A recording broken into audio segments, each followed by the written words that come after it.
Hey guys, welcome back to my channel, Safa Brew, and cheers. Here's a cider that I made in the last week. Forced carb that tonight and I'm drinking it. It's very, very tasty. There's another video coming about that, or might come before this one, depending on what I put up first. Anyway, this video is about Brew Day, which I'm doing tomorrow. It is the Vacant Gesture kit, which I have bought from the Worcester Hop Shop. It's not the only place I shop, believe me, but I do buy a lot of my all-grain kits there. So talking about the kit, I will put up the grain bill and all of that, but we're looking at about just under a 3 kilo grain bill. Not a lot of hoppage. It's really a low ABV, heavily sessionable ale. It was made by Harry Brew 69, who's quite a prevalent YouTuber. He's built his own brewery. He's got a brewery and tap house. I mean, he's done really quite well out of it, and he's done most of it on a shoestring budget as well, which is it's really quite commendable that you know you can get that far with just using your own ingenuity. And I mean, the man's got skills. He can weld, he can do woodwork and metalwork, and obviously you need that to be able to do something like start your own brewery on a budget. Anyway, enough about Harry Brew. Check out Harry Brew 69 on YouTube. I'll put a little here, Harry Brew 69, but you'll have to search for it on YouTube because I haven't got the link. So this, we're looking at 31 or 32 IBUs. It's a very pale coloured ale. It's a 7.1 EVC. It's looking like about 1030 original gravity. Now, one of my subscribers asked me to talk about water. So there's a few things to take into account when you're dealing with water. First of all is how much beer you want at the end. So what you do is you take that volume. So let's say I want 23 litres at the end. So first you say, how much water will the grain absorb? Second, you say, how much water will I boil off? Okay. The third thing is more for people who have the sort of all-in-one brewing systems, where you've got like a pot with a malt pot that goes inside and you pull that out. So mine's a Hopcat. There are a lot of them out there. They're all the same, really, made in China, except for the the grain fathers and those, but it's the same thing. But what they do have is some dead space. So the dead space is the gap between the bottom of the pot, where the element is and all the heating takes place, and the bottom grid of the malt pipe. Mine is 7.5 to 8 litres. So if Beersmith tells me, or whatever recipe software you use tells you to put 15 litres of water as your strike water, you have to add, unless you've built in an equipment profile, you need to add the 7.5 to 8 litres to hit the mash volume. Okay, so in this brew I wanted to come out with 24 litres, and this told me to use 31.5 litres of water. So what I decided to do is to use 22.5 litres of water for my strike water and 9 litres as a cold sparge. The main reason for that is I didn't want to have too much water above the grain bed. I do have the extendable malt pipe. I'll probably talk about it in the video. I might even show you. I think I'll try and show you in the video. But you end up with the malt pipe, the bottom grid, the grain, and then when you put the top grid on, it will compact your grain bed down. When they talk about mash consistency, it's the amount of water between the grains, like how soft and runny it is or how thick it is.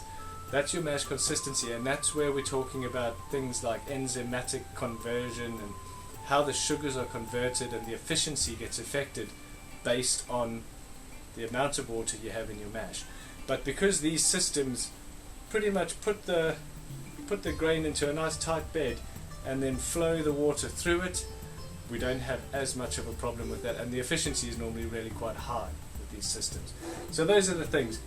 In this brew I'm doing a 30-minute boil, which boils off about 2 litres of water, and then there's the 3 kilos of grain, which I think is about 4 or 5 litres of water that come off there. I think it's about 1.5 litres, but you can check that out on the internet.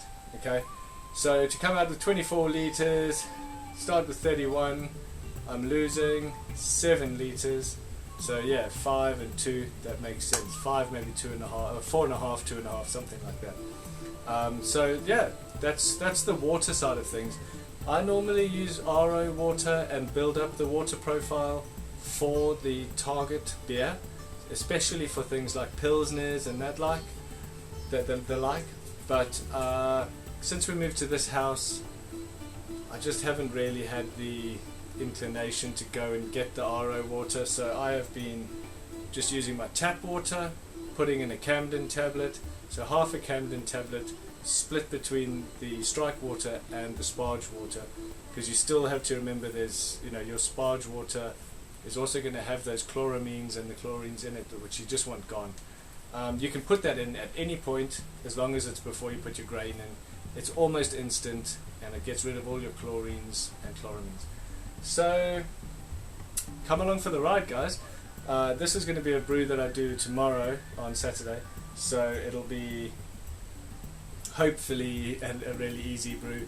I've got some bits I need to do in the day, like take my son swimming and stuff, but I'm hoping to do a quick brew day, which is why I've gone for the half-hour boil.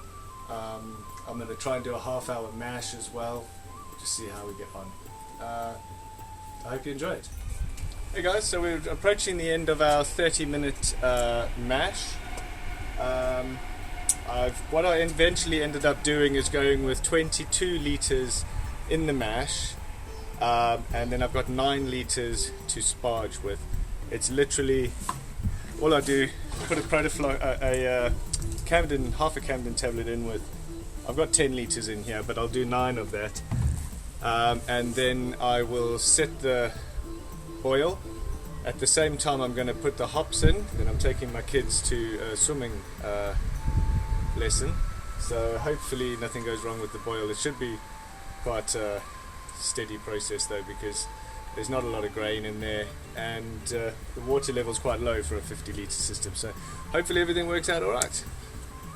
Okay, so best laid plans of mice and men. I didn't get enough time to finish everything up, but also I had to lock the house up to go to the swimming lessons with my kids, so I couldn't put it on to boil. So it's had a really nice long mash. It's been mashing now for about an hour and 10 minutes, an hour and 15. So now what I'm doing is I've put it on to boil, and I'll wait. I'm recircling, you can see there.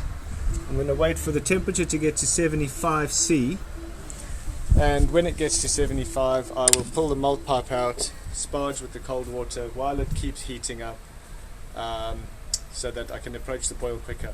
At that point I will also put in the first word hops, which will be, I think it was Challenger and Mosaic hops, so I can increase the bitterness ever so slightly, because I'm doing a 30-minute boil and they're a 60-minute hop drop, so it is a diminishing return the longer you have them in there, so I should get close enough to the right bitterness level. Check how clear the wort is coming through as well. It's you can see how much water I've got on top of the grain bed, which is just about right, to be honest, and it's coming through really nice and clear, and a lovely colour as well. That's a really nice sort of golden, orangey golden kind of colour to it. So good recipe, Harry Brew 69. I'll leave that going till it gets to 75, and then I will start the rest. One other thing I thought I just need to mention is, if you haven't seen any of my other videos, you'll notice that I use the extendable malt pipe, overflow pipe, which is this here.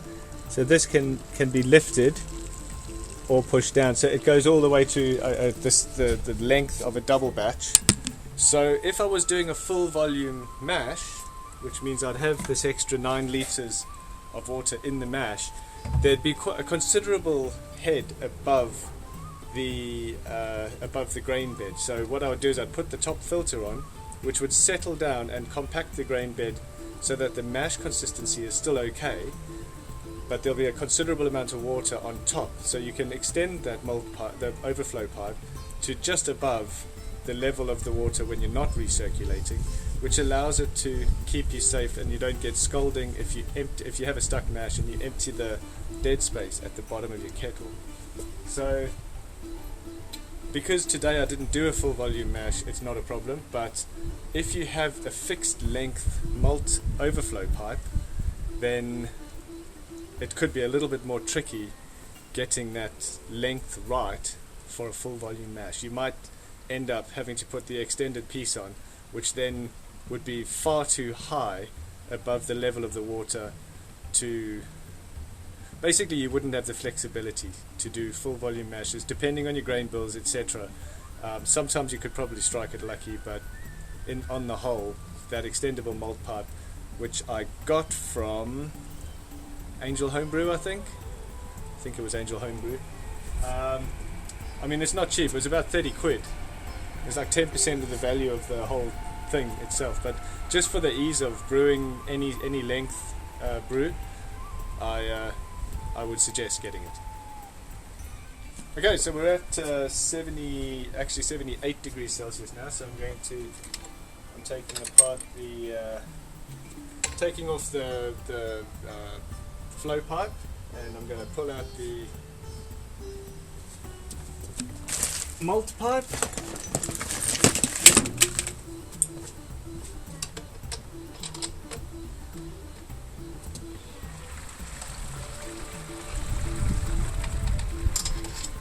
If you can hear it dripping, you can. Not all of these systems have the 2 sets of feet having the malt pipe out at 2 different heights. But if you can hear it dripping, that means you're out above the level of the water. So I will start my sparge now, and I will probably then hit the bottom of the malt pipe and then pull it out the last bit.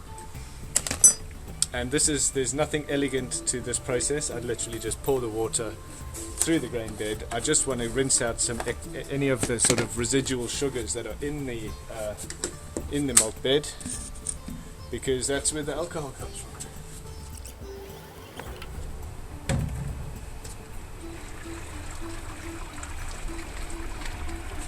And to be honest, because of the really small grain bill, that I didn't even get any water sitting on top of the top filter plate. It just went straight through it like a hot curry. So now we just wait for the boil, but first I need to put the first wort hops in. I've put the hops in, they're leaf hops, so I'll just need to lift this out.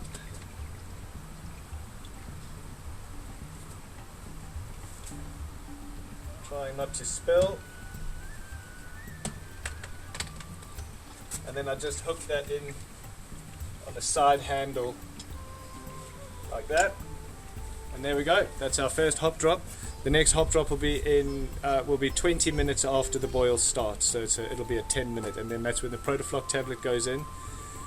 I'm going to boil this for half an hour, switch it off, whirlpool it manually just with the mash paddle, and as soon as that's settled, so I give it sort of 15-20 minutes to settle down, and I'm just going to transfer it into my steel fermenter, my stainless steel fermenter here. And then I'm going to just put some cellophane around the top part and take the kids out for the rest of the day. When I get back, it's a reasonably cool day. It's about 15-16 degrees Celsius here. I'll leave it on this type of flooring. It's a natural heat sink. So it'll draw the heat out of the stainless steel, which will draw the heat out of the wort naturally.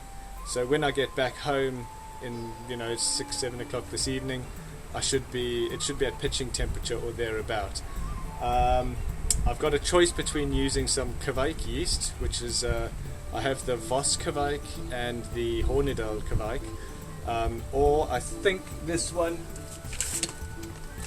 it's recommended to use SO5, so I'll just see. I mean, I don't think Kvike would really suit such a low ABV beer as well. This beer should be ready pretty quickly, drinkable pretty quickly anyway, because it's a low ABV and everything's quite low. It's not overly hoppy, not a massive grain bill, not a complicated grain bill.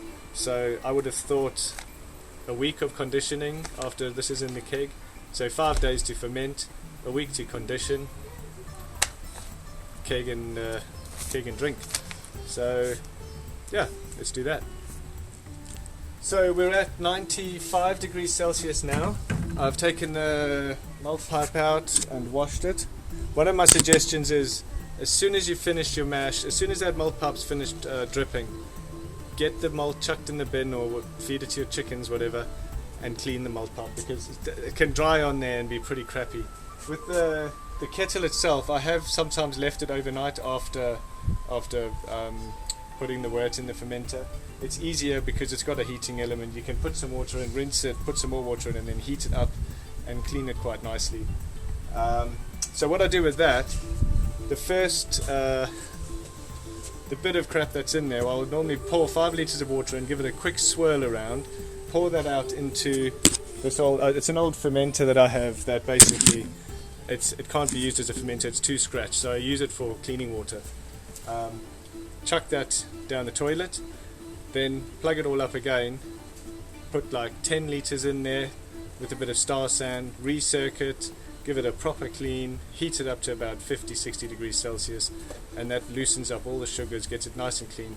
Once you've tipped that out, just another few litres of water to just rinse, and then that's it, you're done, you're clean. So it's actually a pretty easy system to keep clean, but the longer you leave stuff when you're home brewing, the longer you leave it from when you finished using it till when you clean it, the harder it is to clean. That's just, there's no two ways about it. So try to stay on top of it and you'll be in for a good brew day. Okay, we've reached the boil. That is set to 2,300 watts on the element. So, and I think I've got about 26 or 27 litres of water in there, of wort in there. I just need to take a quick gravity reading, which I forgot to do, and getting a couple of drips of rain, which is unfortunate really. Hopefully it doesn't tip down and ruin this brew day. Okay, so 10 minutes left on the boil. I've just put the 10-minute hop drop in, and this is the Protofloc tablet that comes with the kit.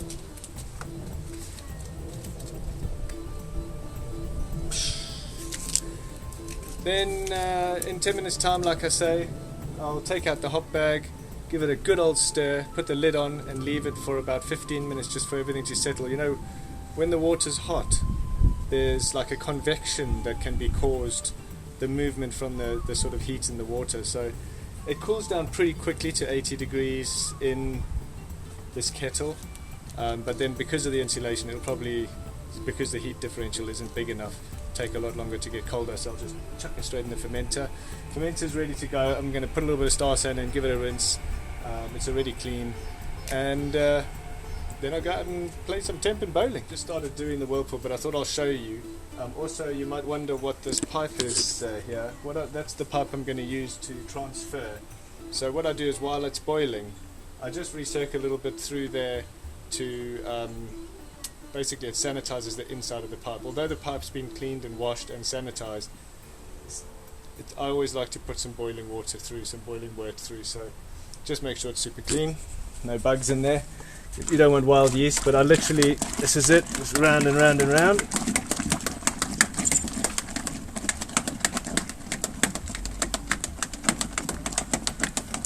Get a nice little vortex going,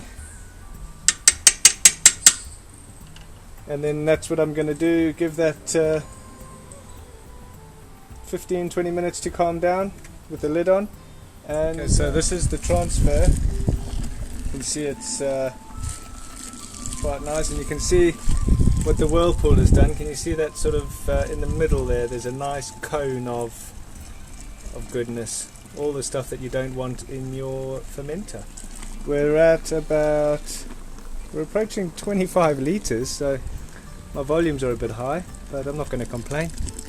Hey guys, so that's the brew day wrapped up. Everything's washed and just drying.